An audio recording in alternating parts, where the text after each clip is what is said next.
Hi dear friends, welcome back to this channel. Today in this video I will show you how to crop video in CapCut. So without wasting time, let's start video.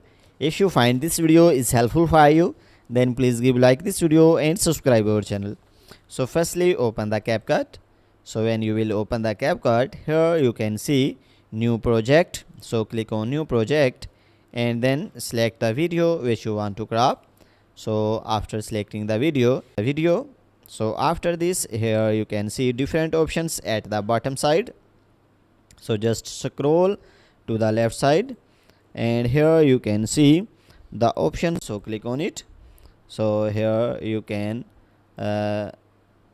transform or crop video. So guys, in this way you can crop video in the CapCut. So guys, if this video is helpful for you, then please give like this video and subscribe our channel. Thanks for watching.